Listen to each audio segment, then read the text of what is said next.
So today we conclude the Harry Potter novel versus adaptation series by comparing the last third of the Deathly Hallows, Harry Potter and the Deathly Hallows, to the Deathly Hallows Part 2. I will put a card up above, as well as a link in the description to the novel versus adaptation playlist. Again, a lot of the in-between time was cut out of the movie. In the book, there was weeks of planning the Gringotts robbery with Griphook. Also, there was a recurring theme in the book of people asking Harry exactly what it was that he was doing, and him telling them that Dumbledore said not to tell anyone what they were up to. After Ron's brother Bill tried to get Harry to admit that they were planning something surrounding Gringotts, he warned Harry about making a deal with Griphook. Goblins were very different from wizards and didn't trust them at all. Basically, he told him not to trust Griphook, which turned out to be spot-on advice. At Gringotts, it was Harry, not Hermione, who had the idea to get on the dragon to escape.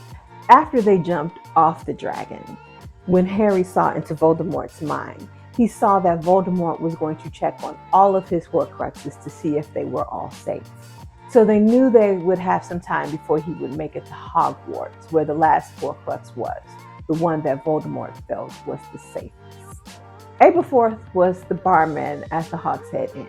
Whether this was a new development or whether he was there all along was unclear to me. Neville, Ginny, and Luna were the new leaders of Dumbledore's army at Hogwarts. The Death Eaters tried to imprison Neville's grandmother, but she got away and sent him a letter telling him how proud she was of him. Although Luna was the one who told Harry about the lost diadem of Ravenclaw, it was Harry who figured out that he needed to ask a ghost where it was. McGonagall's and Snape's fight did not happen in front of the whole school, although it did happen in front of the other heads of houses.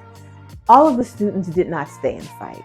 They apparated out all of the underage students and any of-age students who did not want to stay and fight. But little Colin Creevey snuck back in to fight and eventually died. Grawp was there to fight on behalf of Hogwarts. When Voldemort killed Snape, it wasn't in the boathouse, it was in the shrinking shack. There were things in Snape's memories that explained things that happened earlier in the book. It was Dumbledore's portrait in the headmaster's office that encouraged Snape to give Harry's correct day of removal from Privet Drive to Voldemort so that Voldemort would trust Snape. Earlier in the book, Hermione had taken the portrait of Phineas Black from Grimmauld Place so that he couldn't spy on them for Snape, because he also had a portrait in the headmaster's office.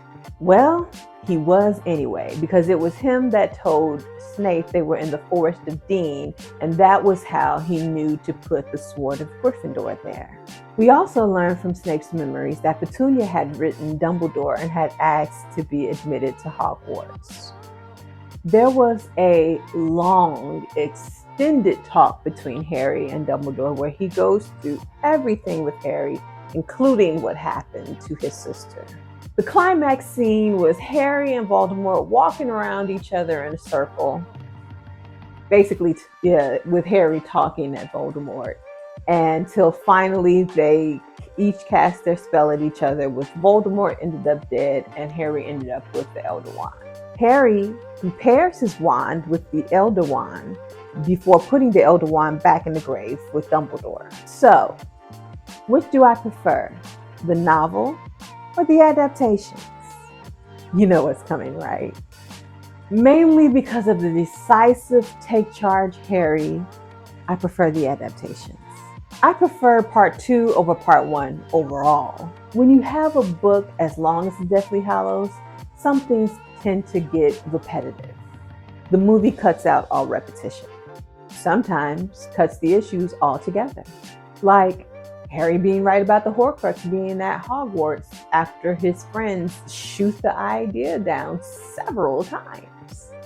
Or that the Deathly Hallows was even real despite the fact that he owned one. Speaking of the invisibility cloak, it became a crutch and they used it way too often in the book. Whereas in the movies, they used it like once, And most importantly, after 8 movies, the climax was more dynamic than just walking around in a circle talking. There was a lot of things that translated well visually. So, what do you think of these adaptations? Were they well done or were they rushed? Let me know in the comments down below. And don't forget to like, share, and subscribe. Thanks.